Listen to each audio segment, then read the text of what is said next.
So now I want to talk about our common dewormers. And so for our common dewormers, there's going to be three main classes and then one kind of pseudo class that is added into a different class of dewormers.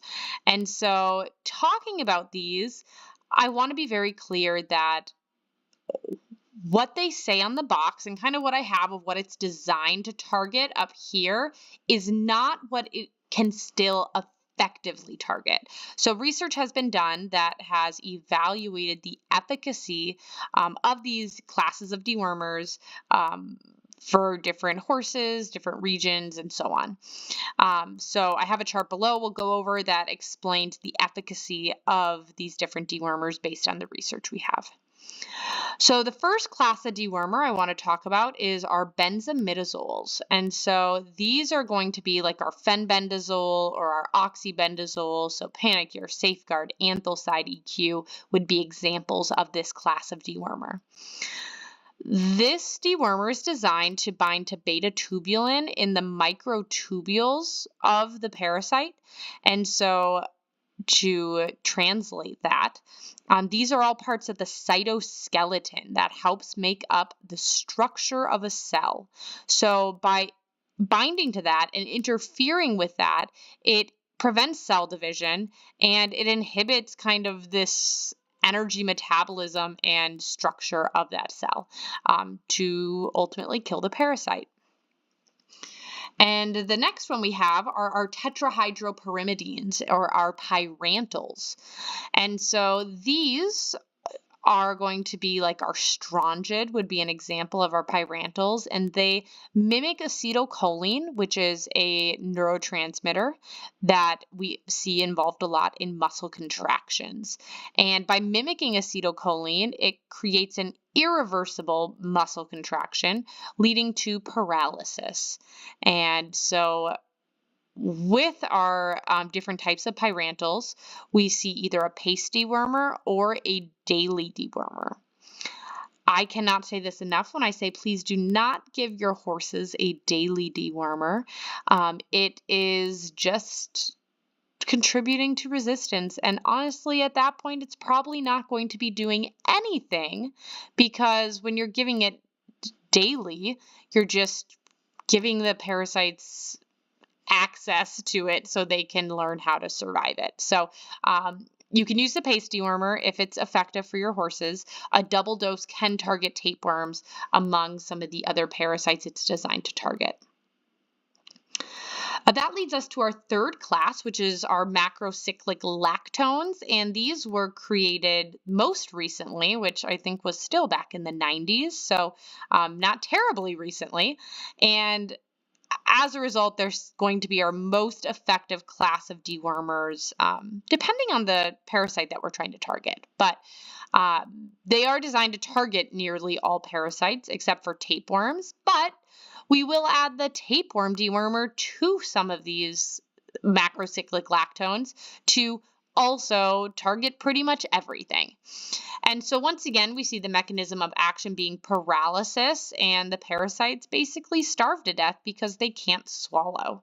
So the two main classes we have, or active ingredients, I guess I should say, are ivermectin and moxidectin. So ivermectin we'll see as like Zymectrin, Ivercare. They have quite a few different brands. And ivermectin is not going to target our encysted small strongyls, which is one of the main differences between that and moxidectin.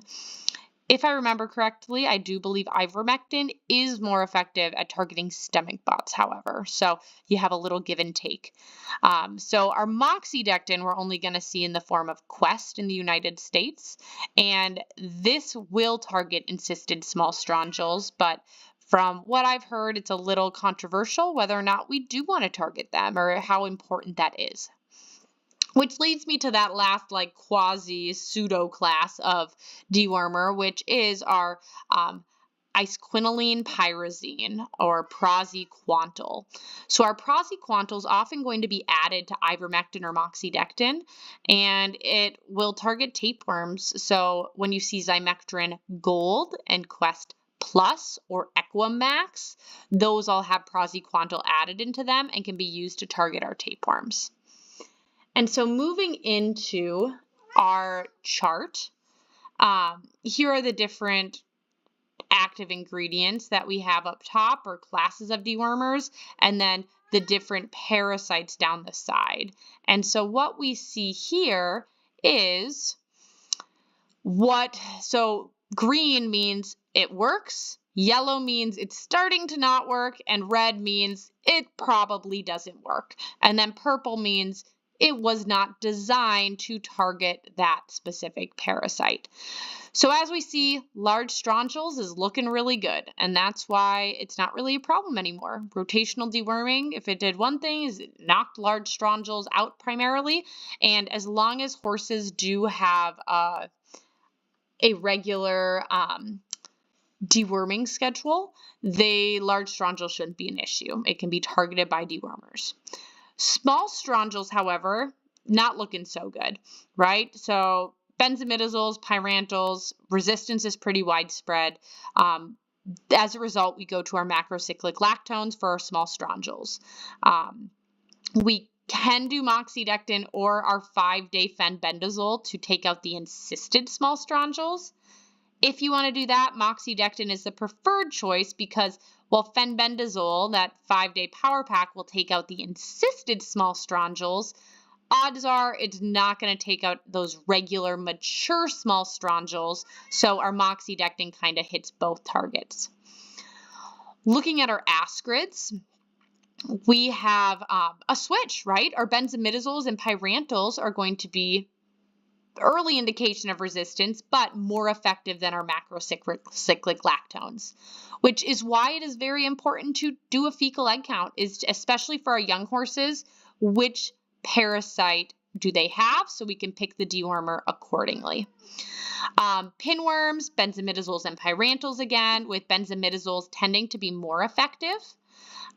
Tapeworms, we thought we were all good until about, I think it was 2023, maybe 2024, when a study came out. It was a smaller study in Kentucky, but they found resistance to both of the dewormers we use for tapeworms.